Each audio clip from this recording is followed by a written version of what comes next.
Good evening. It's Thursday night. Ready to go live. I've been wanting to do this live for a while. Yes. Anyway, I hope you are doing just wonderful. Come on in here, peoples. Daddy Joe. Hello, Jess. Yeah, Mindy. And Michelle. Kelly, what's up, brother? Gina. Mimi. Lots of people hopping in. I love it. Do do do. Hey, Jamie. What's up, Kel? Y'all's game last night of Would You Rather was hilarious. I watched that for a while. It was fun. I think we should do one of those sometime, some crazy Saturday night or something, like back and forth between two of us, and we could do rapid fire and let Heidi like ask the questions like as fast as possible. Because some of those put you on the spot. That was hilarious. I saw Christina come in here. Where is my girl at? Get in here. I'll just add her. Do do do. Anyway, I hope y'all are all doing well. Looky there. I'm here. Yay. How are you? I'm okay. How are you? Man, I'm super good. I'm very excited to get to chat with you. So, I'm excited too. A little yeah, nervous. awesome. So, yeah, it's going to be super easy to chat. It's just me and you. There's no worries. There might be some people watching, but that doesn't matter. Anyway, yeah, so how's things going? I know you're in like New York City or New York area and all that stuff, and it's kind of a hot mess. I mean, I see it on the news. Just wondering, like, what's the feet on the ground kind of perspective? Yeah, I try not to watch the news. That's Yeah, how bad it has been. yeah, I can't.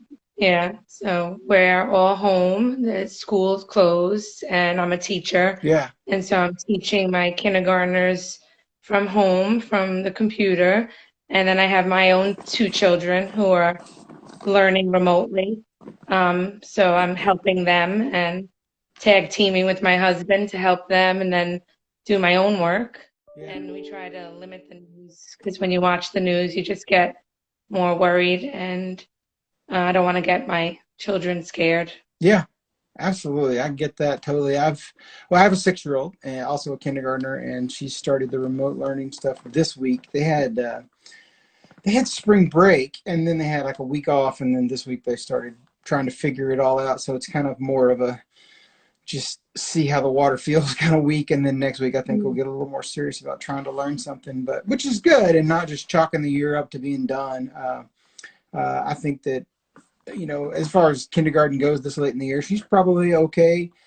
Going into first grade in the fall, but man, there's so much opportunity to not have lost that ground, and I know that's exponential for as kids go up. A 10th grader's probably just as hard of a struggle going into the 11th grade, or for a senior to not have the opportunities to do the things that they want to prepare for college prep and make sure everything's ready. So it really does have a large effect on a Yeah, lot of people. So it I does. get it. So cool. Well, I'm super excited to get to talk to you on here. I don't know how many of these you've watched, but I've been doing this for a long time now. And typically, I just jump on here and I'll first of all want to know kind of your history with WW, how WW came to you, as far as you hearing that it was a program that would work or could work for you, and your history with it. And then from there, just kind of go through and talk about food and activity and mindset and that kind of stuff. And then at the end, if you have some questions for me, you can ask those. But I really just kind of want to know, like, what's your history with WW? How did you hear that WW would be something that might work for you? So I tried WW a long time ago, like when I was gonna get married. Yeah. So I got married in 2003, and so that's a while ago, right? So that's a long time ago, and I joined wanting to lose weight for my wedding, but I was like, I'm not paying anybody Mm-hmm. to weigh me, and so I joined very briefly and I never would show up. So Oh, I joined, got the materials, and I never stayed. I yeah. walked out and never went there again. And I lost weight. I did. Yeah. And then once my wedding came, I was like, oh, I lost weight for the wedding. I'm done. Yeah. And I think I tried again another time after I had my son, and I bought the books off of eBay. Because again, I said, I'm not going in there and having anybody weigh me, and I'm not paying anybody to weigh me. And I have no time to sit for a meeting. I'm too busy. And I bought the books off of eBay. And again, I lost weight, but I had no support since I didn't join the actual Yeah. studio. And I would follow it my own way. And when the weekend would come, it would be like a cheat weekend. And everything that I didn't eat the whole week that I deprived myself of, I ate the entire weekend. And for a little bit, it worked, and I didn't, you know, I lost some weight.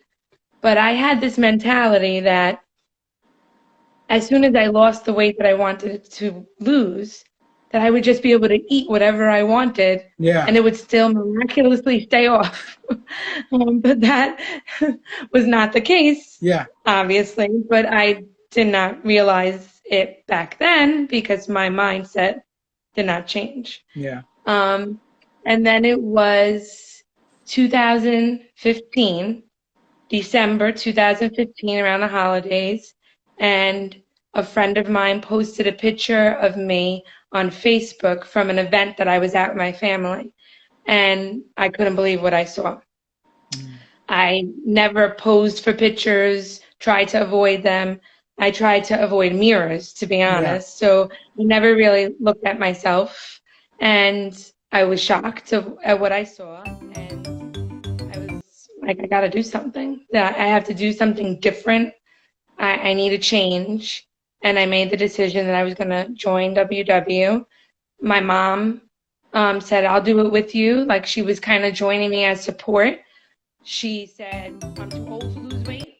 I'm not going to lose weight, but I'm just going to join with you anyway. She wound up losing 70 pounds, mind you. I love it. She's 71 now. And back then she was, you know, in her late 60s. And she was like, I'm too old to lose weight. But she did, and she was great at it. So I joined officially 2016, January 2nd. I walked into those doors for the first time, and I stayed for a workshop for the first time ever. And I never looked back from then. And I've been attending workshops and sitting in the studio since 2016, so 4 years now. That's so amazing. That's so amazing. So tell me a little bit about that thought process of what it meant for you to see that picture. Like what did that picture, what did it mean? I mean, I cried. I remember crying. I remember texting my friend to please take it down. I didn't want anybody to see me. See, I automatically thought negative of myself all the time, you know, so I was always talking down to myself constantly. Like the tape player in my mind was always negativity. Like I spoke so badly about myself and thought so badly about myself that the minute I saw that picture, I was like, you know, well, how could you do such a thing? Like, you're horrible. Like, you know, what's wrong with you? How did you let yourself go like this? You know? Really changing that for me. Like, the weight came off. You know, I was very successful. But changing that mindset was really what I was going to WW for. That now I realize that. I really never, that wasn't the main reason of losing the actual physical weight. I needed to lose the weight up in my mind. Yeah. I mean, I say it all the time that one of the most liberating moments that you have on WW, when you truly engage with it and you're doing it full-hearted, is when you realize that being overweight is a symptom of the problem that needs to be repaired. And that's kind of hard for some people to think, especially when they walk in and the only thing they want to be is not overweight. Well, you can lose weight. You proved that a few times prior. But like, if you don't change the problem, whatever it is. And it's not always like a despicable problem, you know. Sometimes it's just the simple thing of how we talk to ourselves. So what kind of steps do you feel like you've put in place, or you've been given the tools to do, or you've just grown through to learn how you talk to yourself? How did you change that narrative? Well, I mean, sitting there every week in those workshops, you know, you learn something new every time you go. Like even still now, 4 years later, I still learn something new. And the idea of speaking those positive mantras, you Yeah. know, I'll never forget that poster. I took a picture of it. It's not there now in my workshop, but I am. I don't know if Hmm. you recall ever seeing that poster, and it's like I am, and it has all these positive words around I am. So I really had to rewire my brain to Hmm. just be able to think positively. So words have always been powerful for Hmm. me in the negative way. You Yeah. know, like they were powerful negatively when I used to think the negative thoughts. In the same way, I have to think purposefully those positive thoughts to have a better mindset. So um, I hold on tightly to words and phrases and positive mantras. Yeah. So one of the things I always talk about are these mantra band bracelets I Hmm. have on my arm. I got my first one as sort of like a reward after I lost a certain amount of weight, and it was "She believed she could, so she did." Yeah. And then after I ran my first race, I got the one that said "Just run." And then family members saw how much I loved them, and you know, started getting them for me. And so I have like 12 or 13 of them now, but they all mean something special to me. And so I'll every morning as I wear them, as I put them on, I make sure I read them as I put them on. Yeah. And it just helps like with the tone for the day. And I purposefully pick certain ones some days. Sometimes some days I don't wear all of them. Some days I wear the ones that I really know that I need. I even went as far as to tattooing I am enough on my wrist recently. I just did that for my birthday in February. Mm. Um, writing in a journal, uh, things like that. Like I have to like purposefully talk positively to myself about myself all the time. Yeah. Absolutely. That's so wonderful. Do you happen to know if you've seen my I Am Enough series that I did at Thanksgiving? Yes, I loved it. Yeah, that was pretty powerful. It took a while for me to get all that written out, but man, it's so powerful how we speak to ourselves. And I was kind of curious, like what do you feel like? Any period of time you can say, but like 5 or 6 years prior to you really making it stick in 2016, like what was your narrative then? Like, did you think you needed to lose weight, or didn't know you needed to lose weight? Did you think you needed to talk to better to yourself, or didn't know you needed to talk to better to yourself? Like, what was your level of like engagement? I feel like right now you can go back and in hindsight clearly apply those thoughts to yourself, but like I feel like a lot of us we come out of such a period or a time frame of total disengagement in self. And some of that for me always comes from somehow a lot of us get taught that self and self-care is selfish, and that's not the case. And I Yeah. think that one of the best tools, however they do it, maybe not even in like a written format, but WW's empowerment part of doing this weight loss thing the right way is to build those words into the weekly meetings and into the things that share that say that it is okay to take care of you, because so much of our world is all pushing that different way. I was wondering how that kind of led up to you getting to the point to where seeing yourself was that tipping point. Well, I always knew I needed to lose weight. Yeah. I was overweight since I was, you know, a young child. I think, you know, the narrative in your head, sometimes you learn that, you Hmm. know, without getting too deep, you know. I think you know what I'm saying. You learn that as you Yeah. grow up sometimes. And it sticks in your brain and Yeah. it becomes your norm Yeah. and it's your everyday. And so I don't think I ever realized I was wrong for talking bad about myself. I kind of felt like I deserved it in a way. Yeah. Like it's sad to say, but Yeah. you know, I don't think I thought what I was doing was wrong. I thought I deserved to be spoken to that way. You know, Yeah. it's a little sad, but I definitely always said I Hmm. can't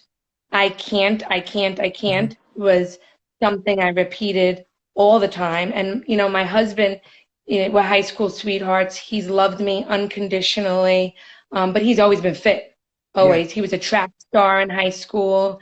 He, you know, even after we got married, have kids, he joined a gym.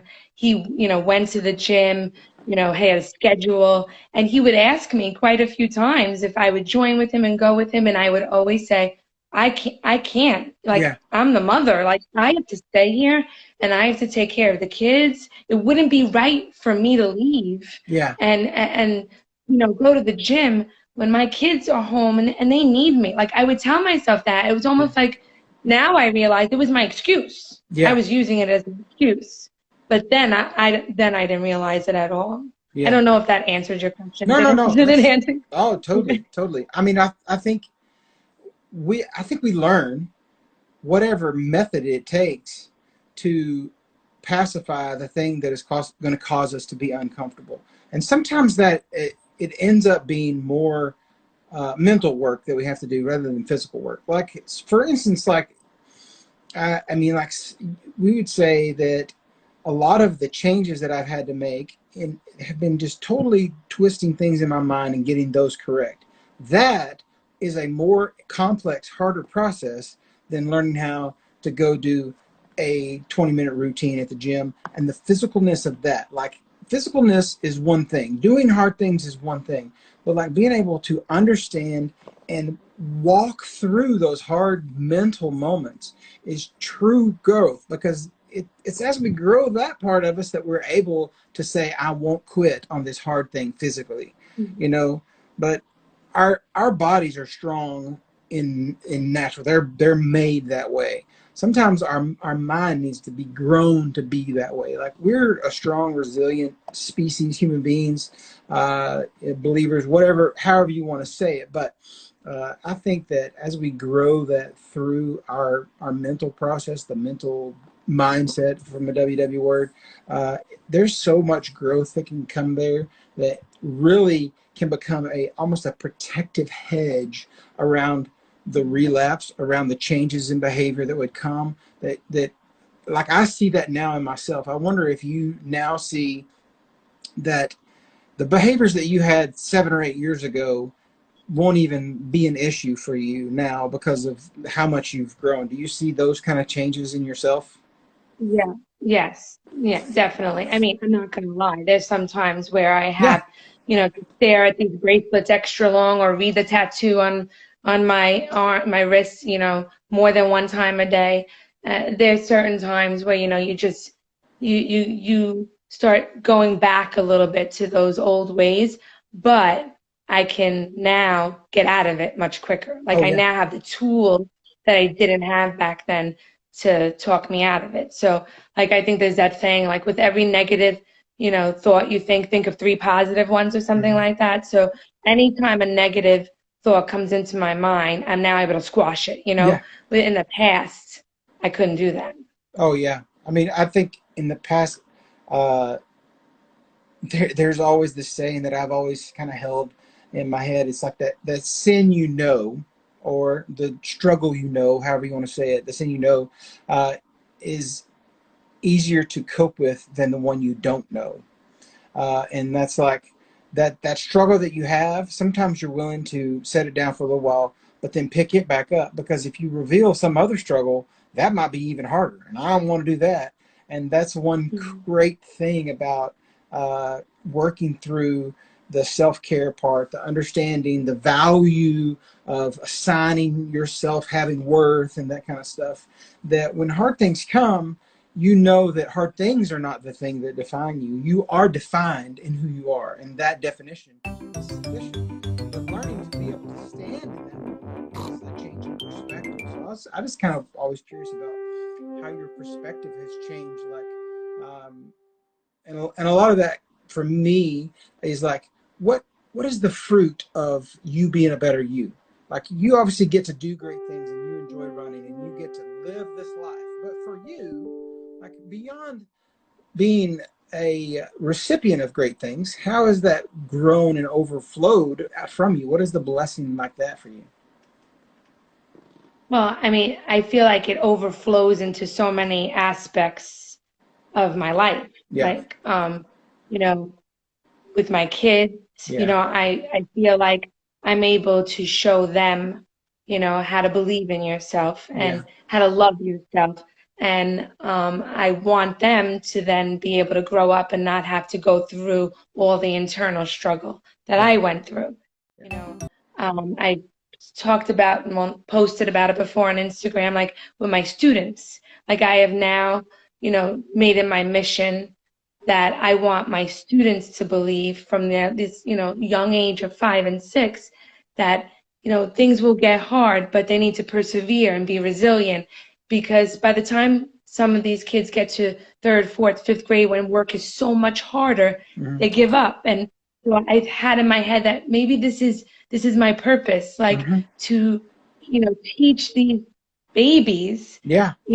how to persevere and be resilient and believe in themselves. So by the time they get to third, fourth, fifth grade, maybe those lessons will stick with them and they won't go through so much of that struggle. Yeah. And it's just it's so rewarding to me to teach them that phrase, we can do hard things, Yeah. and hear them say it and use it. And then to hear their parents give me feedback and say, oh my goodness, out of nowhere, they said the word resilient. And I was like, how do you know what the word resilient means? And that just warms my heart. Yeah. So and because I'm able now to believe in myself at work, I'm able to public speak. Even though I was very nervous about this, No way. there's been times now where I can speak publicly in front of my peers. Last year, I was asked to speak in front of like 50 kindergarten teachers about the work that I do, and the superintendent was there. And I was nervous as hell, but Yeah. I did it. And Yeah. I felt so proud of myself that I did it because the old me would have never done that. I would have probably thought of an excuse as to why I couldn't have done it. So it really, I think it professionally, personally, my family, all of this change and made phone and positively in all those areas. Yeah. Yeah. It's I'll say this and you can tell me whether or not you believe it, but it's almost like you stepped into some level of a purpose. Like your life had a purpose and it wasn't to sit on the sidelines of 100%. your own life. 100%. Yeah. That is totally true. Yeah. Totally true. I love that. I feel And like I just do what now? no, I feel like I just took up space before. Like Yeah. Yeah. I was, yeah. Yeah, I definitely felt the same way. WW has given me a voice. I know I've always had a voice. I've definitely always had an opinion, and maybe some of it has come because of a platform. But truly, I've been the same person my entire journey and learned how to share the way I have, and a lot of that is because that I know that when anyone connects with their person, with their purpose, when anyone connects with their purpose, and they tell their story, then whatever it is, in an absolute way, a connected in their story will always overcome the obstacles that they have before them. That is a fact. And so, like, understanding and breaking that apart is somewhat complex, and someone say that's even like a religious statement or whatever, and that it doesn't matter. It's words and facts that when you're connected to your intended purpose, that believing that you have a purpose is so powerful, and when you do it, you become unstoppable. And that is a WW word galore. I have a hat right here that says unstoppable on it, and I love it absolutely, because when we do that, and I feel like that this is something that probably means a lot to you. especially as you have things that you love. And I want to talk about activity for just a second, but I know that you love running, and I know that this situation is taking that away from you. So that's one of those things. Like, I mean, Christina runs the world. I love it. I love that, the whole thing in your name. But just what is it meant to find that avenue for you to tell your life story through that? Like, what does that meant? I mean, something like running, Yeah. which if you would have told me 5 years ago Yeah. that I would be running like this and loving it so much, I would have laughed in your face and been like, no way. For me to be able to do that now, knowing where I've come from, I Yeah. mean, it just, I sometimes shock myself. I'm like, Yeah. wow, like, and the fact that I still want to keep going, like, Mhm. the 5K, the first 5K I did wasn't enough. And then I wanted to do 10Ks.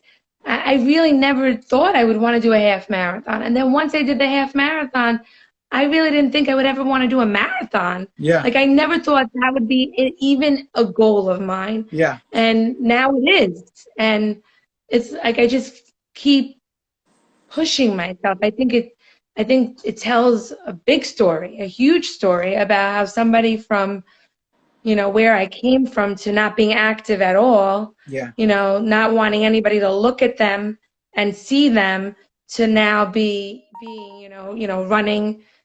running the world, Yeah. I guess. Yeah. I don't. Yeah.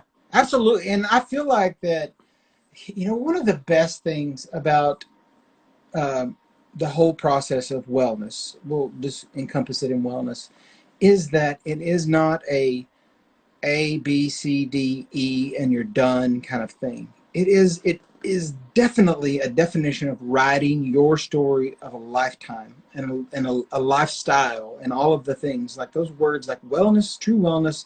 It's holistic.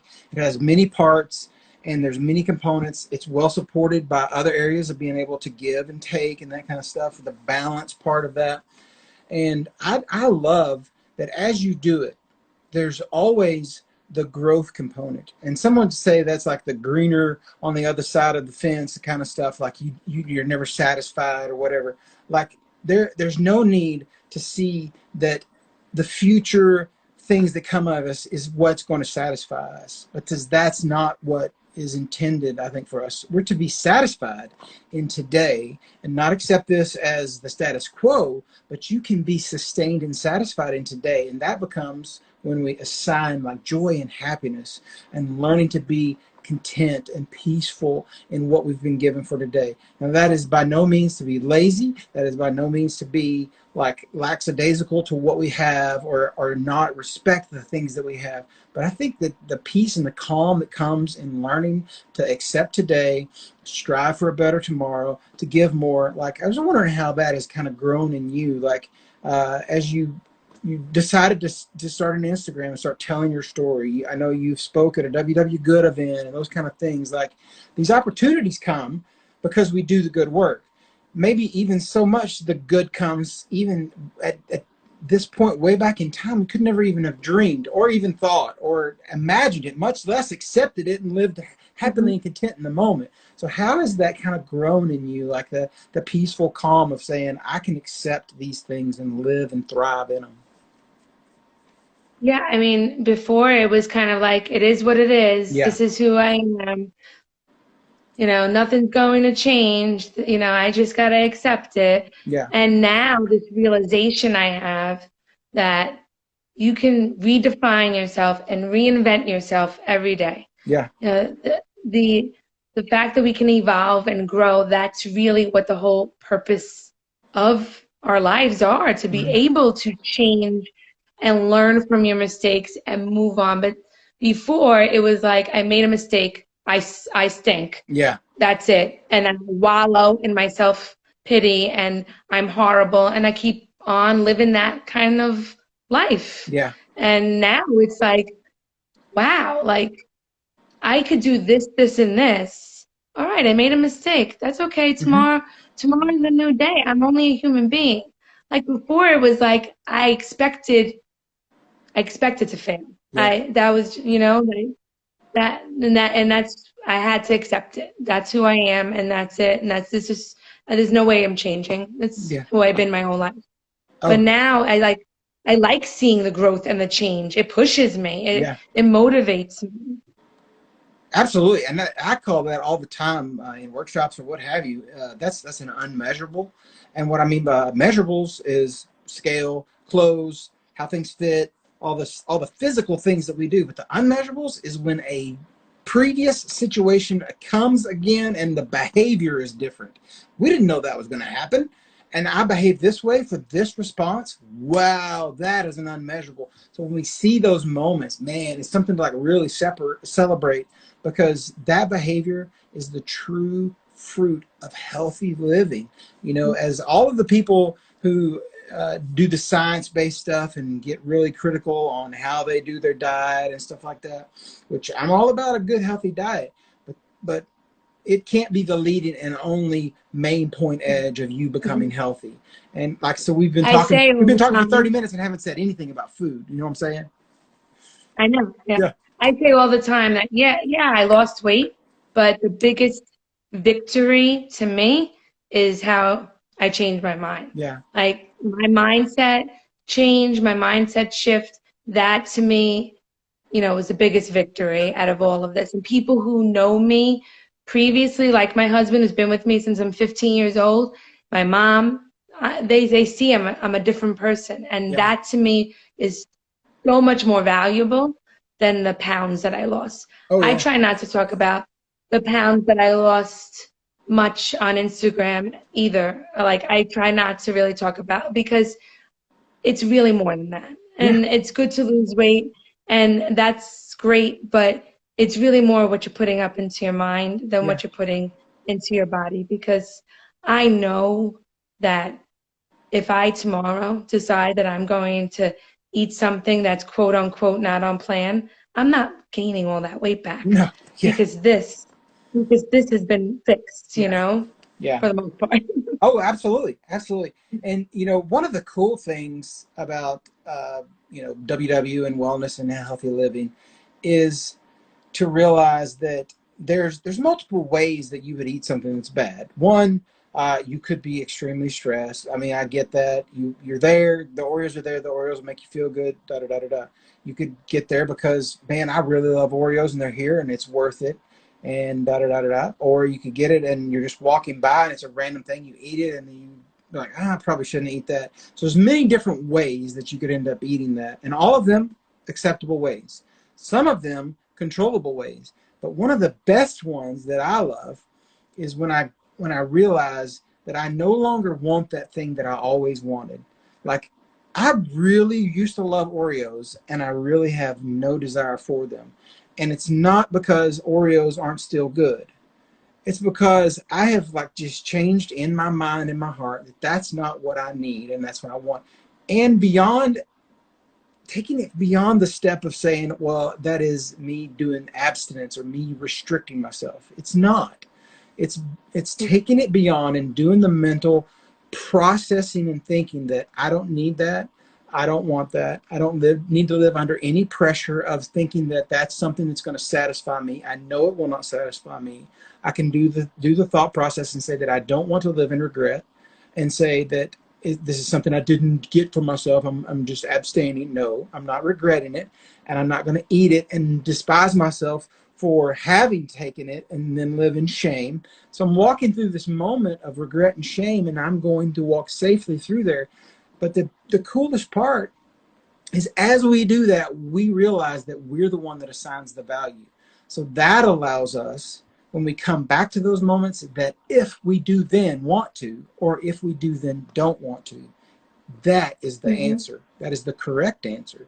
And a lot of times we're not empowered with that when we begin with WW. And like a lot of it really is accepting what the circumstance says. And I'm just wondering for you, like, was there a lot of like the way you ate, not necessarily the food you ate, but the way you ate revolved around the unawareness, circumstantial eating? I didn't catch the last part. What Well, I did was you just say? wondering if the way you ate and not necessarily the food you ate kind of revolved around like circumstantial eating and not intentional eating. Yeah. I definitely was is an emotion. I'm an emotional eater, Mm-hmm. and I definitely went to grab, different types of food when I felt stressed, Mm-hmm. when I was anxious or worried. So that really played a big part with the food choices and how much of something I would eat. Yeah. So I remember randomly saying I needed a bagel, with cream cheese, a New York bagel with cream cheese, after work because I had a very stressful day. Mm-hmm. But I wasn't hungry. I didn't like really need to eat that bagel, but I told myself that I deserved it after the very stressful day, and then I still came home and ate a large dinner, Yeah. like things like that. I mean, recently I felt myself so stressed with all this stuff going on here that I found my hand in a bag of Lay's potato chips. And it was, like a half bag was left, and I ate pretty much the whole half bag, even now, 4 years into this journey. Yeah. But the difference was I was aware of what I Mm-hmm. was doing. Yeah. I was totally aware of it. I knew what I was doing. As I was eating it, I was saying, "Why are you doing this? Like Yeah. you're stressed out right now. Stop. Yeah. You don't really want these chips." But Yeah. I kept eating them. And then the other victory was I was done. The Yeah. next day, it was just normal business as usual. Yeah. It didn't spiral out of control Mm-hmm. that I was eating like that the whole entire day. I got myself together. I was like, okay, you were stressed. You ate that. Yeah. Can't beat yourself up over it. But the old me would have been like, what was your problem? Yeah. I can't believe you did that. You screwed up. You might as well keep eating Yeah. anything that's not nailed down to the floor. Mm-hmm. Absolutely. And I mean, I think that's almost like the definition of what I was just talking about. It's that tightrope through that valley of regret and shame.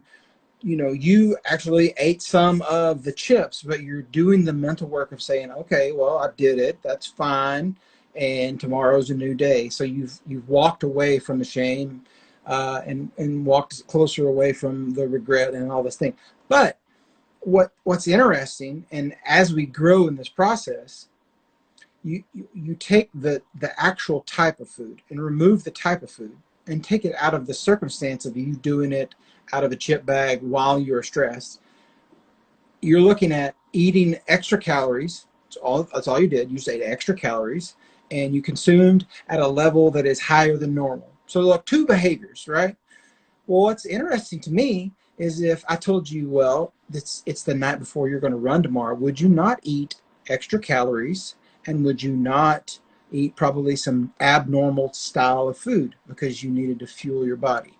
So those are intentional, where you set the tempo of what you need to do, and it is a Right. behavior that is acceptable. You assign that that is an Right. acceptable behavior. We also assign if that is an unacceptable behavior. So that's what I love about this process, is as it goes, we get to actually write the rules, you know? Yeah. Yeah. The control. Yeah. It's all Yeah. about like what you have control over. You would never judge yourself for overeating on the night before a race, would you? Ever? No. Yeah. No, carb Yeah. load. Yeah. It's a known fact. Carb Yeah, load. absolutely. I mean, I'm not saying you're going to go eat like a 4-pound bag of pasta, but No. you're going to do what you need to do, No. and that's not a bad thing. And that's what I think for a lot of people, especially newbies, understanding that sometimes you got to do what you got to do, and I think the lazy side phrase of that is that is just accepting it, that there's nothing I can do about it, nor do I want to do anything about it. Is what it is. But sometimes we have to accept that I can't move this object. So how am I going to navigate this object? It is a little bit larger than I can move. I do need to run around it, whatever. Or I got to walk around it, or I got to go over it, or I got to dig a hole and go through it, whatever it is. I got to do that process. So I think what you did is a super healthy thing, because if we don't go through these moments, and this is the reconciling integration of our brains, where we combine emotions and memories and bring them together. Surely sometime in your memory you've ate too many chips previously, so you come across that happening again, right? And then there's this whole process of, does that feel right or does that feel wrong? So we assign that value, and I think you're rocking the mental part of that. I love it. I'm trying. Cool. So tell me a little bit. We got like 20 minutes left, so time is just flying. You're What right. It goes fast. I Oh my know, goodness. I know, it's so crazy. So tell me a little bit, and then I want to end kind of talking about food a little bit. But tell me like how running like it makes you feel and like that activity. Do you do other things? Like I think one of the ladies on here said we used to do Zumba together or something. Did you do Zumba or what? No, I mean, I used to do Zumba. I did Zumba a long time ago, like pre-WW. It might Okay. have been in early WW in Okay. my like church. They had like a Zumba class, but then I moved. I did like once a week here or there. Then I moved and I couldn't go to the Zumba class. It's not like my specialty. Okay. Running's my forte. Yeah. Um, but I never thought I would say running's my forte. That just caught me off guard. Like running's my forte. I really truly love how I feel after I run, Yeah. even while I'm running. The fact that I can do it, because like I said before, I would just sit down and not do anything. Like I didn't even like I wouldn't even jump rope in front of somebody, you know. Is Daddy Joe So your husband? yeah, it is. He said she I loves to told dance. I do love to dance, but he won't dance with me. That's Ah, fine. that's cool. um, yeah, I told him that he could watch, but he needs to be in the other room. So he's in the other room watching. I love it. I love it. Um, So have um, you gotten to run a full marathon yet? no, the full marathon is November. The New York City Okay. full marathon is this November. Yeah, I Okay. haven't done it yet. I've run 7 half marathons.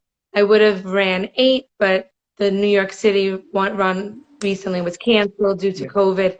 So I informally ran my 8th by running 13.1 miles with my husband. We couldn't do the half marathon, so we just ran our own half marathon Yeah. over the bridge and into Central Park. Oh, that's Um, awesome. That's awesome. yeah. Well, So I forgot the question now. I was just talking about like exercise and that kind of thing. Like what, for So one, it's I always curious never, to me, like how your mental holds up when you can't run. So like you clearly have had to make an effort to do this on your own because it means that much to you. Like, yeah. tell me about that. So when there's a regular work week, it's hard for me to go running. Like I would leave home at 5:45 in the morning to go to work. You know, I can't get home. I have to help the kids with their homework.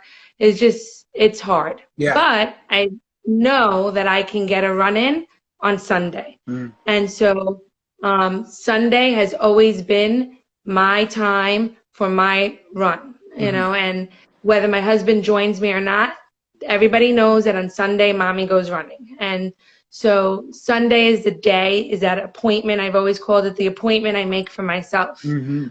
And I've always done a Sunday run. But now that I'm home, even though I'm working while I'm home, you know, I'm able to, when the day is over, the work day is over, I can go squeeze a run in. So Yeah. since I've been home, I've been able to run 3 to 4 times a week when, you know, in a regular work week, I can't do that. So, and it's really been my saving grace. I've been holding on to running very tightly because it's stressful, you know, it's a different routine, you know.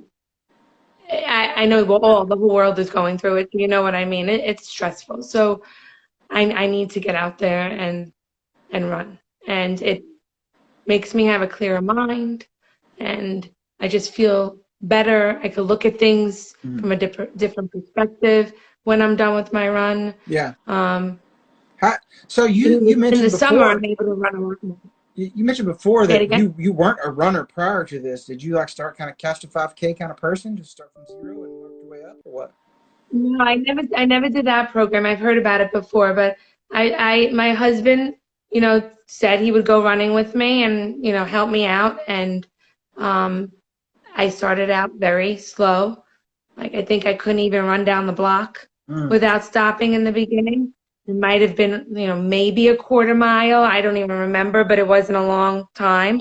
We'd walk, then we'd start running again, and then I had to build it up. Like, then there was a time where I celebrated that I got through a whole mile without having to stop. Yeah. And then we added to, the second mile, and, come on, I remember celebrating even a quarter mile more that I could run. Like, Yeah. it was a big deal, And like, as I'm talking to you, I'm thinking back to the first time that I ever could run a mile without stopping. That was like a big deal. Yeah. And we kept adding and adding, and then I was like, I'm gonna do it. I'm gonna run a 5K, and I ran the 5K, and it felt so good that people told me you're gonna be addicted, and they were right. Like, I just didn't stop from there. Oh, I love it. I love it. So tell me how you have two kids? Yeah. Yeah. Yes. So 2 kids and a husband. So how do you do WW and food in your home? Tell me about it. Yeah. So, very interesting. My daughter actually has a metabolic genetic disorder called PKU. PKU is short for phenylketonuria. If you ever look at a can of diet soda or sugarless gum, there's actually a warning on it that says phenylketonurics, beware, contains phenylalanine. Well, that's my daughter. She's a phenylketonuric. So only affects 1 in 10,000 births. I found out when she was 7 days old, and she can't metabolize protein. So she's on a very low protein diet. Okay. So since she's been a baby, I have to watch everything that goes into her mouth. So we have owned a food scale way before I joined WW, because I have to measure her protein. So I have to measure her food in grams and calculate the protein.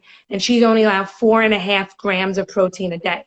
Think about that. The protein, we eat protein to stay full, right? Yeah. So we don't snack. And she's always hungry because she only eats 4.5 grams of protein a day. So she eats totally different than all of us.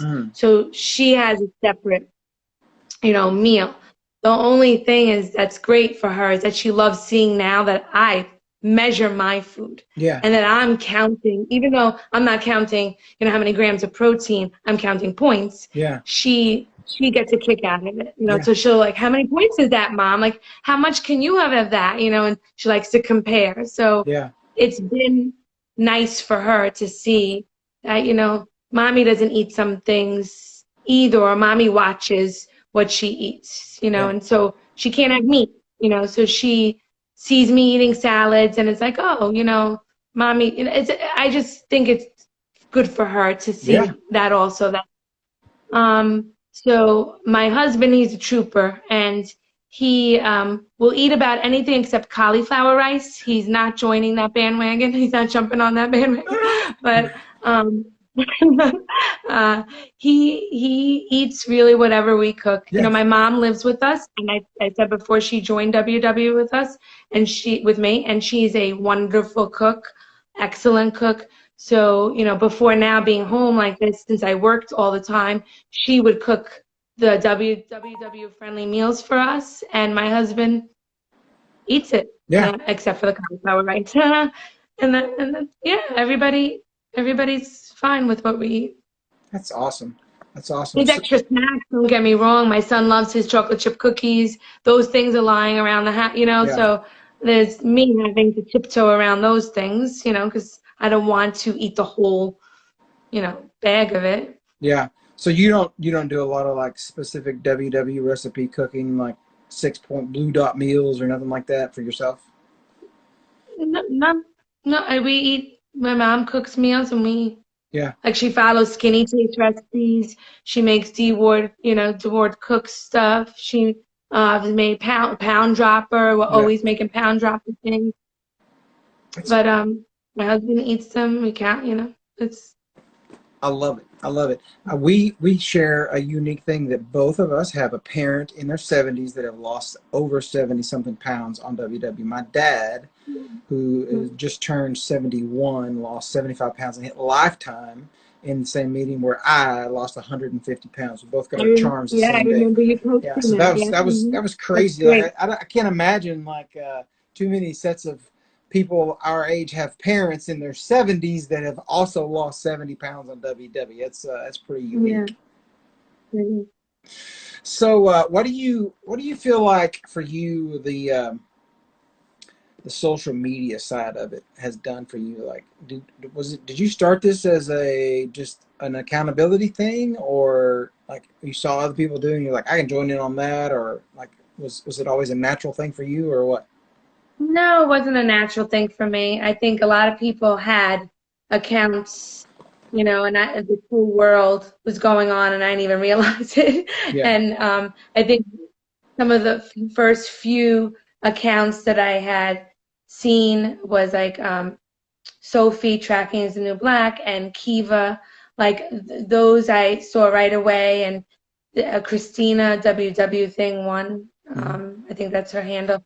Like I decided that they were so inspiring, and I like being inspired, and maybe I can inspire somebody too. So yeah, it just started as me being social. yeah, I wasn't trying to do anything more than that. yeah, absolutely, absolutely. What Meet new people. do what'd you say? Meet new people that Oh are yeah, maybe having the same struggles as you, or um, that could relate to you and you can relate to them, like the workshops do for you. mhm. Oh It was yeah, just another tool. yeah. I How? was more in the beginning when I joined WW. Was more on Connect. Um, I remember my coach being shocked about how much I posted on Connect, and when I was in the workshop, I never said a word because I Yeah. was so quiet and shy. And then she saw my Connect profile page, and she was just like, "Oh my goodness, you're a totally different person. You say so much on Connect, but nothing here." Well, sometimes you just gotta wait till you the right time to drop the hammer, and you just bring it in. So, I was gonna say, how has it affected you, like with the workshops closing, that kind of stuff? Are you been going to a virtual workshop? Yeah, I go to my regular 7 a.m. Saturday meeting virtually. Yep. So Cool. I love them. I mean, I think it's great to see like 40 plus people, Yeah, on the screen yeah, showing up. You know, I think it's amazing, and I'm still learning something. yeah, It's still as powerful, maybe even more so because of the time we're living in. yeah. It's still as powerful as it ever Oh, has been. absolutely, absolutely. I mean, like it. If anything, it's definitely in the long run, I believe, going to bring us together, but together, more inclusive of each other, a little more gracious for each other, allow us to actually appreciate the quality time we get to be with each other. I feel like sometimes there's a lot of things that we would take for granted that it is or always will be that way, and some of those things that we kind of put up on a pedestal like that have kind of been taken away from us now, and I know that as time goes, it'll be easier to deal with this, and smart people will help resolve it and that kind of stuff. But I definitely hope that we can remain as close and connected and communicate to each other and share our hopes. I've seen more people. I've had more people reach out to me over the last like 3 weeks than probably the last 3 months, in the aspect of just being so thankful that there's someone that shares the way I share. Not necessarily that the words that I've said are magical words, but just someone that's there listening, and Yeah. being open and honest and transparent and that kind of stuff. And I feel like that's the fruit of people needing connection. And this virus has not done anything more than expose the unmet need. So I hope that as we continue out of this, we can really lean back into that connection that we need. Yeah, definitely. I think that the fact that WW realizes that we need this more than ever now. Yeah, We need community more than ever now, and support. I think it's amazing because it's still giving us those tools that they always have mhm, at another level. yeah, absolutely, absolutely. what do you feel like has, like, if you were to tell somebody, you know, they're starting out on WW or whatever, like what do you think you would tell them is like these are the things that you really need to do to be successful, you know, kind of my way.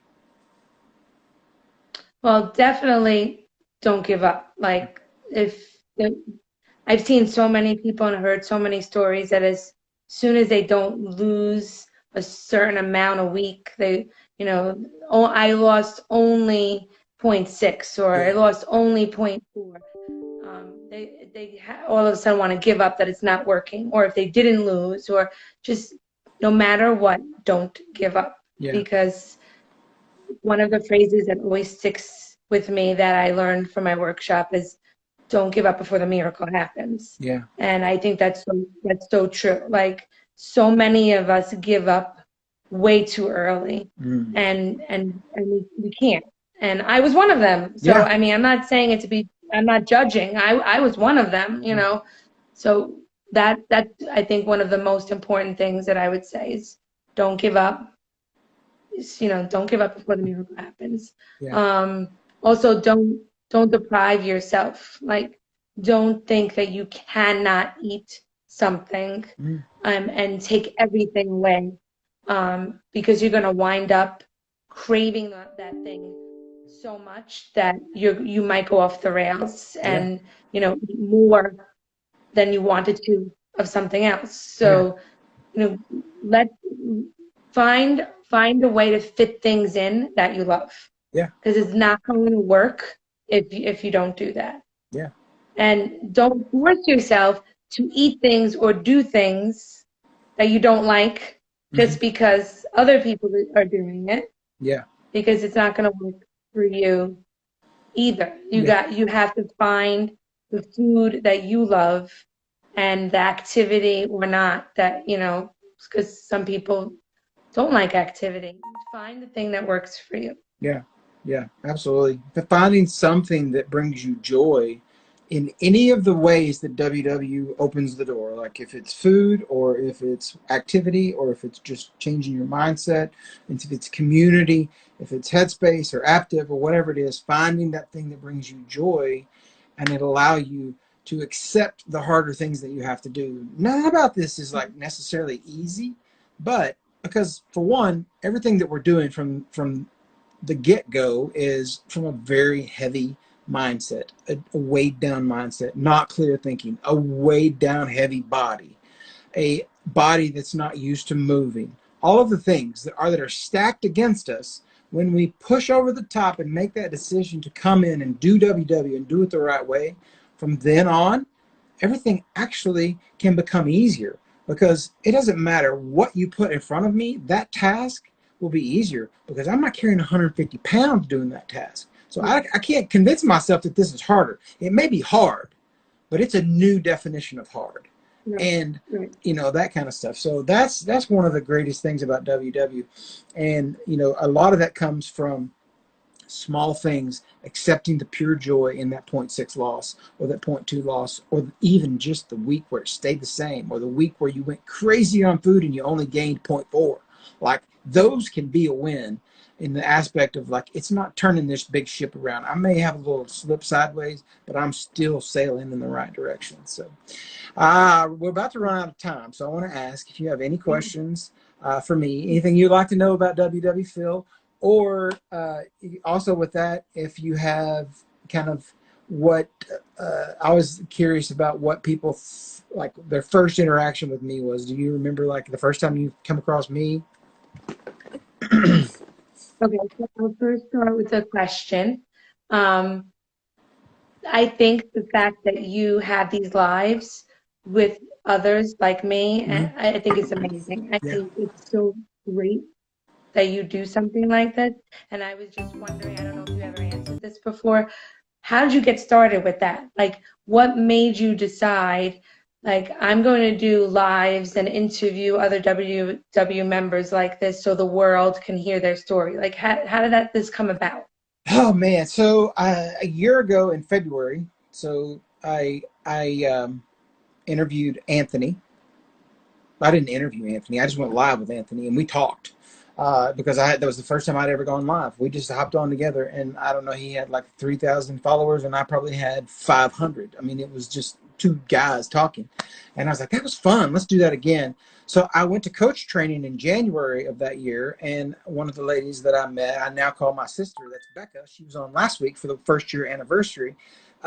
So we decided to go live, and that was 1 year ago last week. And then after that, I was like, I'll find somebody else. So the next week I had Evan.